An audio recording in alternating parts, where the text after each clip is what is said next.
Hi everyone, this is Sissy. Today is June 10th, 2021, which we had a solar eclipse at Gemini and also Mercury retrograde. So I was like, why not? Let me do this. Now or never, right? There's never a better day. Anyway, the purpose of the video is I want to share with you my experience with Ayahuasca. I did 2 weeks ago at Rythmia. This is volunteered video. I just want to do it because I think it's important. So I'm gonna start now. It all started on May 23rd, 2021. I arrived in Costa Rica and checked into Rythmia. This is a 7-day Ayahuasca retreat that I was told the only legal one in the world. I've not done plant medicine before. I've done recreational cannabis, but that was about it.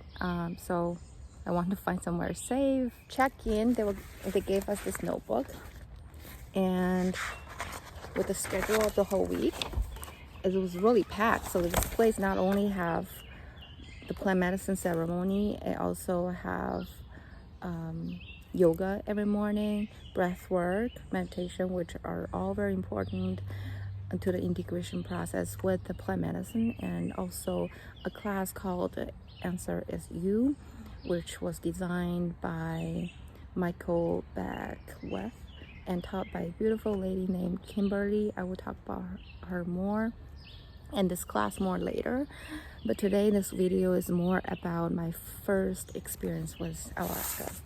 We had ceremonies 4 days in a row, and this is about day 1. Going to the ceremony, we have 3 intentions.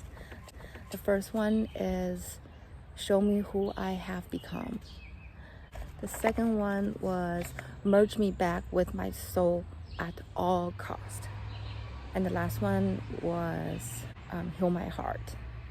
So I went into the ceremony, have the intention of asking the medicine to show me who I have become. I'm gonna read from my notes. This is all from day 1. From time to time, that's why I look down, just to let you know. Okay, so I had my first shot. The night started with a bit of confusion. I didn't know what was going on. I had the first shot, and then I just feel tired, almost like a CBD oil that put me to sleep. In fact, I think I did take a little nap. And actually, I think every single day, 4 days in a row, I took a nap after the first shot. And when I woke up, I remember that Jerry, the founder of Rythmia, talked about the power of fire. They have a fireplace outside of the ceremony space. And he said, if you don't get anything, you can always talk to the fire. So I went to the fireplace, stared at the fire, nothing came up. And shortly after, I was called in for a second shot. After I got my second shot, I went back to sit on the bench next to the fireplace, and then I was like, no, I want to lay down. So I lay down on the fireplace. And then I heard someone laughing behind me on the hammock. There are a lot of hammock around the ceremony place. I was like, that seems fun. I want to lay down outside. So I lay down on a hammock. Keep asking the medicine, show me who I have become, show me who I have become. And as if nothing really happened. And then I lift my eyes and I saw the leaves. These leaves were above my head the whole time, and I was not paying attention to him. And at night, with the moonlight, there were different shades, colors of the leaves, and they were just pointing on me and sending me love and healing energy this whole time while I ignored them. That's really how I felt. And then I said to myself, well, that was stupid. How could I not realize that the power of the universe and the plant, the trees, for this long? And that must be unconditional love, right? Because they send me this healing energy no matter what I do and who I am. who anyone is. They're just there helping us, sending us oxygens. And I don't think I have that kind of love for my son. So does that mean I don't have unconditional love? Because I can't just be there for him no matter how he behaves, how he treats me, right? Because I react sometimes. Oh wow. And the next thing the medicine showed me was a DVD of The Devils Wear Prada. And I was like, why do devils get to wear Prada? How come the nice people have to suffer, like Princess Diana? She's so kind, loving, and nice, yet she has to went through hell on earth, be treated that way,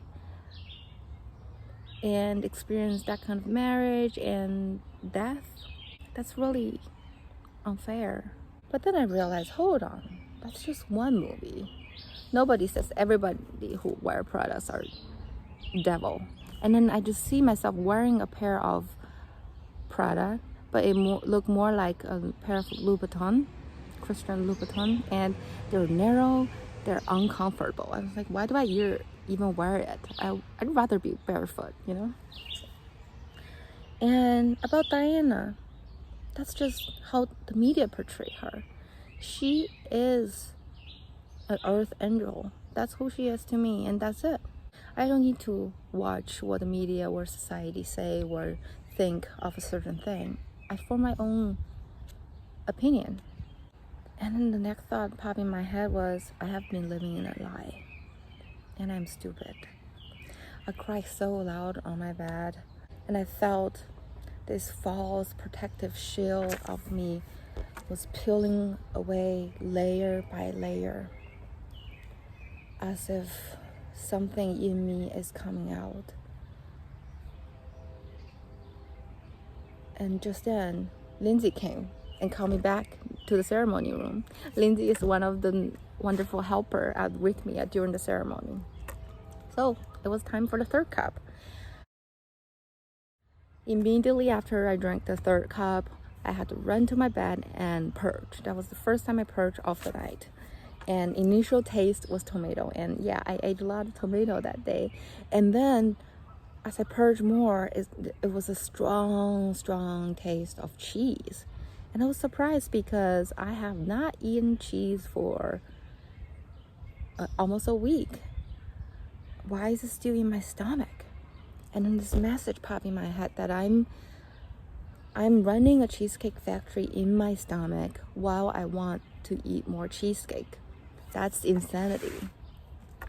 And I realized that my recent farting was due to cheese. It was not because of the raw garlics I made.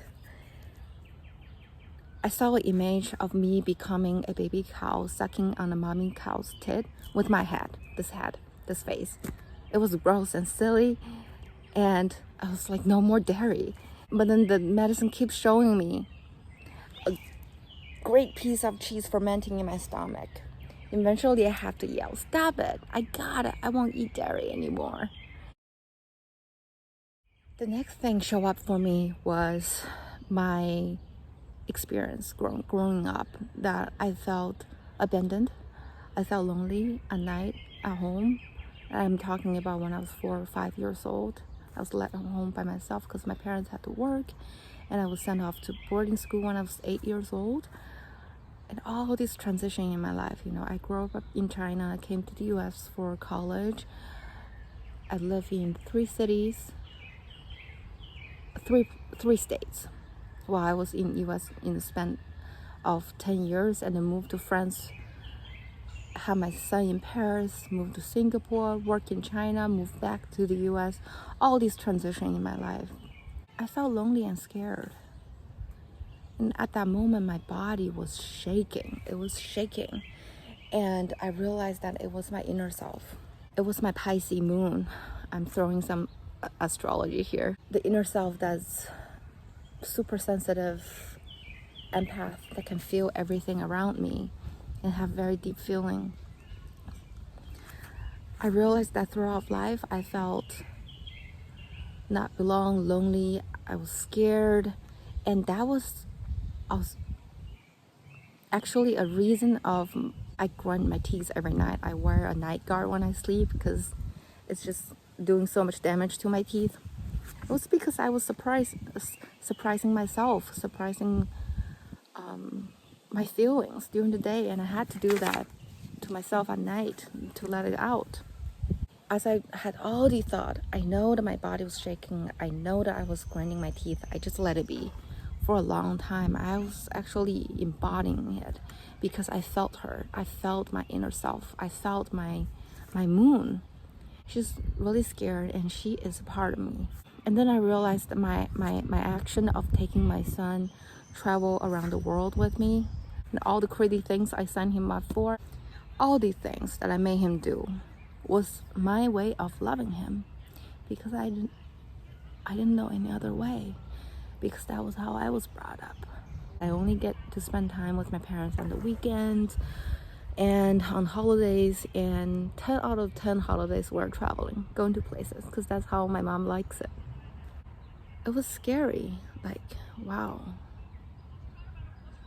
all these connections that I make in my life, you know. And then I start wonder, did I pass my loneliness, my I don't belong here, that I'm on my own, to him during my pregnancy? I repeatedly put myself and him in new environments, and it just repeat my feeling of feeling lonely and on my own, while missing the kindness and loving energy from everyone around me. I was the kind of people that when people are nice to me, I was wondering, why is this person so nice? Like, almost like they're normal, instead of why I cannot receive. That's just who I was. And that moment I realized that my son, he just want to be with me. He probably doesn't care where he has been, what he has done. He just want to be with me and be helped by me, because he loves me and I love him too. I just happen to love him the way that I knew. But now that I know what I know, I can work on it. I need to balance my desire of traveling, seeing the world, with spend time with him and loving him the way he wants to be loved. At that moment that I accept the fact that I wear a protective shield out me, and my ego is driven. It's very goal oriented, and I do crazy things. Like, yet I do have a soft and gentle soul. That's just who I am. And my soul, my inner self, is scared, and she constantly screams, "What's now? What are you gonna do now?" So she's on a roller coaster, you know. But I need to nurture her more, because now I know how she feels and what she needs. And also there's another part of me, which is my Gemini rising, which is the trickster, the youngster, the fun me. I know that I like to dance. I probably can sing, and I'm good at perform, and that's what I'm gonna do, you know, going forward. And hence this video that I'm making. And the whole night I just realized all these messages were about me. Even though my parents, my son were there part of the time, it was all about me. And I was able to connect the events and experience to who I am, to who I have become at that moment. And I realized that I have a choice. And I chose to be loving, open, child spirit. I want to see the world with my newly formed and still evolving paradigm.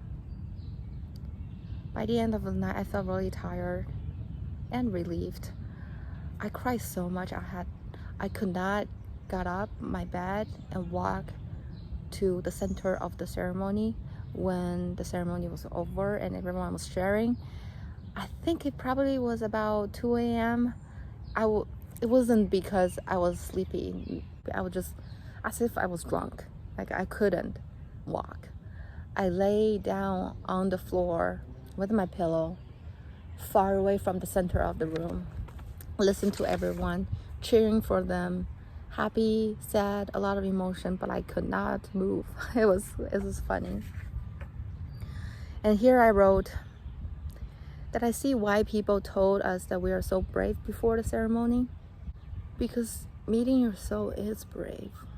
It will touch the softest part of yourself, right? And here I said, I'm grateful for everyone who cared for me last night, the shamans, the beautiful goddess and fairies who danced by my bed, my friends who were also guests at Rythmia who were in the ceremony with me. Even though we were not talking, I feel connected to everybody. And of course, Mama Ayahuasca and myself. And I can't wait to go home and hug my little boy. The next morning, I have this epiphany. I realize I'm not a tree. I'm not a flower. Of course, I'm not gonna love my son the same way that the plant loves me. What I can do, which is my unconditional love for him, is that I know no matter how I feel about him, happy, sad, angry, frustrated, I know that if he is in danger, I will put my life before his. So that concludes my first day of Ayahuasca experience. There's 3 more days and I have more notes and I would like to share with you. So there will be more videos coming. Please leave me a comment. Let me know how you feel, if you want to communicate anything to me. And let's keep in touch. Sending you love and blessings, all the brothers and sisters in the world. Thank you.